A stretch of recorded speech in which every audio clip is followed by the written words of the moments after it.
Navin, Ripple recently released the New Value Report for 2023. Could you talk to the audience about what the New Value Report is and what kind of data it shares? The New Value Report is a survey of business leaders and their attitude towards cryptocurrency. And what we find is 79% of the business leaders who are surveyed are either interested or very interested in harnessing the power of cryptocurrencies in their business. MENA was identified as a key region for crypto. Can you talk to me about the attitudes towards crypto for folks here in the Middle East and North Africa? So first of all, MENA has always been very progressive in terms of crypto regulation, right? That gives the safety and the comfort for people to essentially adopt cryptocurrencies. The second thing is, if you look at a market like UAE or, for example, GCC, which is 6 countries here in the GCC, what you would find is 90% of the people are immigrants, which means they have moved overseas and they send money back home. So because of the remittance use case and the benefits to the remittance use case, we are seeing a higher adoption of crypto than usual. You were talking about remittances and those benefits. What are the primary use cases that you're seeing for central bank digital currencies and stablecoins? So specifically for central bank digital currencies, what the governments want to do is they want to digitize the economy, right? They want to increase the velocity of money in the economy itself, which essentially gets higher growth. And last thing that they want to do is they want to have financial inclusion. There are many people today who are not part of the economic system, and they want to make sure that they are covered through central bank digital currencies. Are we seeing a lot of interest in tokenization as a whole?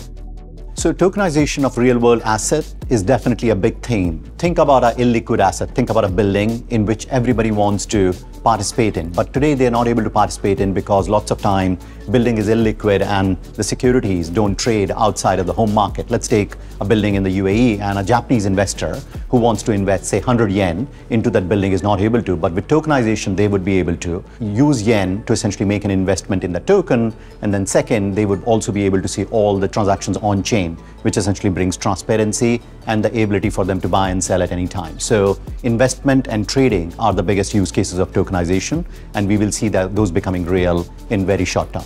Are we seeing a lot of interest in DeFi here in the Middle East? So our survey indicates that number of business leaders want to take advantage of DeFi, but I would say it's still in early stages. They're figuring it out, they're experimenting to say how the liquidity pools in DeFi could be useful for them. But the overall answer is yes, but more work needs to be done on multiple use cases that are being experimented with.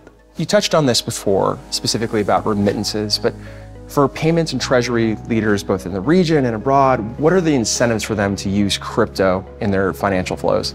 So let's take a simple example, right? So there is a buyer and supplier. Both of them are based in different countries. And today, the terms are net 30. That means the buyer pays the supplier 30 days after the goods have been received. Now, today, when they make the payment, the actual money is credited into the account of the supplier only on the 33rd day. That means they lose on an average 3 days of working capital every month. This compounds to 36 days over 1 year. Now, let's assume if they were using cryptocurrencies as a bridge, the payment that the supplier will be receiving will be instant, eliminating this 36 days of wasteful working capital that today they have to bear with, which essentially means that they can be 10% more productive in their business by eliminating this and receiving the money on the 30th day when it is sent by the buyer. And that's the power of cryptocurrencies that the businesses would like to harness. For the region that you lead here, MENA, the Middle East and North Africa, there's been a lot of interest in crypto. Can you talk about the temperature here for crypto, the adoption of crypto in the Middle East? Yeah, absolutely. So firstly, Middle East always had progressive regulations around crypto. So if you look at specifically the UAE, it already has enabling regulation. It has a virtual asset specific regulator that's helping with the adoption of cryptocurrencies itself.